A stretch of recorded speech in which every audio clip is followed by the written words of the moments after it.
That's hard to comprehend, but 9,000 people, remember, died and millions were affected by last year's earthquake in Nepal.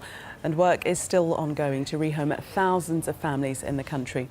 We're joined now by Olga Murray. She's the founder of the Nepal Youth Project, and she hasn't let being 90 years old stop her working in the country. Good morning to you. Thank you very much for joining us. So we referenced the earthquake there, yes, just last year, but you've actually been working in Nepal for much longer than that, yes, since the 80s. 30 years, actually. How did you come to develop this relationship with Nepal? Well, I went trekking in Nepal in 1984 just as a traveler.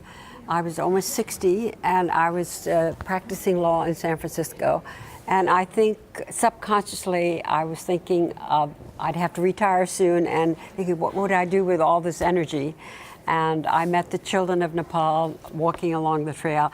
Most children didn't go to school at that time in Nepal, and they were desperate for an education. And I just went back to my sleeping bag one night and said, okay, Olga, you know what you're going to do with the rest of your life. You're going to educate Nepali children. And you've had, I mean, to great effect, just reading, yes, some of the statistics about the work that you've done. You've been responsible for freeing up to 12,000 girls from effective slavery in Nepal. Effective slavery, yes. There's a practice in southwest Nepal on the Indian border called Kamlari, where parents more or less sell their children to wealthy families to work become kitchen slaves, basically. And these are not teenagers. These are 6, 7, 8, 9, 10-year-olds, little tiny kids. Leave home, live with another family, work 18 hours a day, don't go to school. And we discovered the practice in 2000. We didn't even know about it, and many Nepalis don't. And we've rescued almost 13,000 girls. We have put them in school.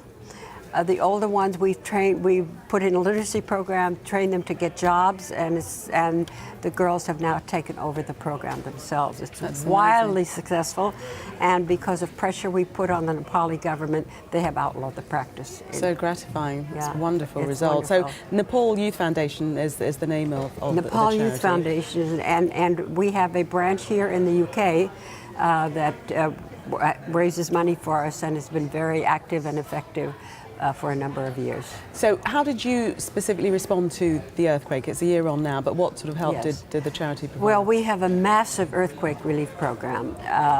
We are supporting children whose parents were killed in the earthquake or were severely injured or lost their livelihoods. And we have what we call a kinship care program. Instead of trafficking them down to some of the often horrible children's homes in Kathmandu, we put them to live with a member of the family, a grandparent or an uncle or an aunt, and support them while they're there. And it costs only like 250 to 300 pounds to support a child for a year.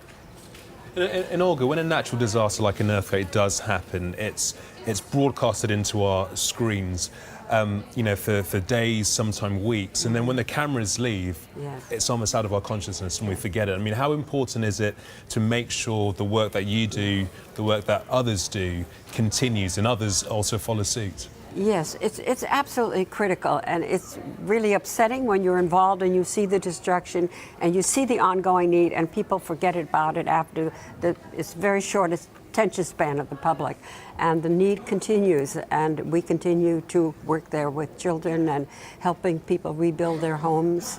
And rebuilding schools, which 52,000 schoolrooms were destroyed. Kids are studying outside, sitting on the ground in the rain and the cold. It's very upsetting when you see it. Yeah, I can imagine it must be. Olga, thank you so much for coming in to see us this morning. I'm half your age, and I wish I had half your energy. It's been a real pleasure to speak to you. Thank you very much. Thanks so much. Let's see what's happening now with the sport with Charlie.